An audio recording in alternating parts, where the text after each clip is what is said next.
He was once the world's most famous male model. Even his looks were household names.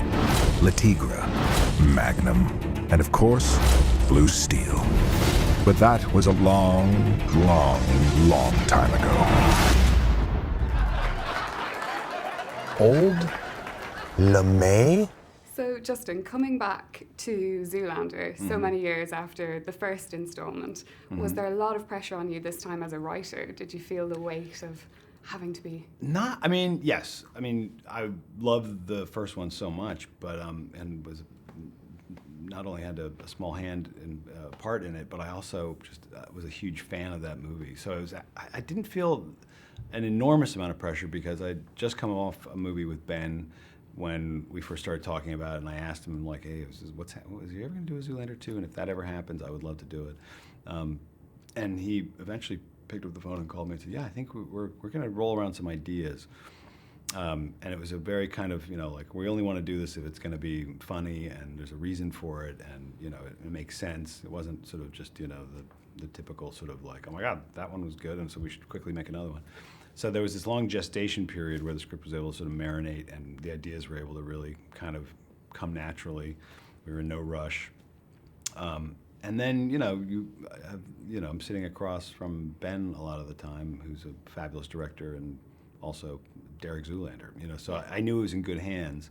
And then once we struck on a couple really funny, what we thought were sort of solid jokes or scenes, then it gets exciting. Then you start going like, oh my God, I'm writing for Derek and Hansel, I'm writing for Mugatu. We get to create some new characters, so it's really fun, really cool. How surreal was it to be sitting there writing and knowing that you were going to put some words into the mouth of Anna Wintour and people like that? That must have been... you sit there and you go, I can't believe we're going to get Anna Wintour to say this. I can't believe she's going to say this. What is she thinking? But then you realize she's got such a good sense of humor, and everyone did. It wasn't it wasn't isolated to her. They were all, a lot of the cameos that we had, they were all massive fans of the first one. So I think they were sort of giddy to be able to be involved, and Ben's very good about making them feel, welcome. And we're not, we're not trying to, bounce a basketball off of anyone's head and make fun of them or make jokes about them. It was all, it's all in service of making fun of Derek and Hansel. So that's the fun, so we just couldn't believe, how blessed we were to have all those people come play. And it was an inconvenient place to go. We were shooting in Rome, so it wasn't like people could just pop over in a cab, Was it surprising, how the fashion set are notoriously maybe stuck up, and this perception of them that they wouldn't have an ability to laugh at themselves at all? Well, I'll tell you, they weren't kicking down doors to be in the first one. But then again, they didn't really know what it was. It's kind of like, wait, why are you making a movie about male models? No one, who pays attention to male models? They're usually sort of the window dressing on the girl. I don't think anyone understood what it was. And then once they knew, what the gag was, they were like, oh, it's that. So we'd love to be a part of it. Are you the man responsible for penning the fate of Justin Bieber then? That was it. That idea came very early on. Once we had our plot, we reverse engineered it, and so we knew we were going to start the movie on this sort of mystery death, and we were thinking, okay, we knew it had to be a pop star, and then we struck on Justin Bieber, and we thought it was just fantastic, but we'd written the joke about 6 years ago, or 7 years ago maybe, and then he basically, the joke was originally that we were just killing a 13-year-old or something. Right. I don't know how old he is now, but he's a man now. And so the joke sort of evolved and kind of became, the more famous he got, the more fun that sequence became, And he was a pretty hard guy to kill off in the end, wasn't he? He didn't go down easy, man. That Biebs, he's a fighter, you cannot take, he's a grizzly bear.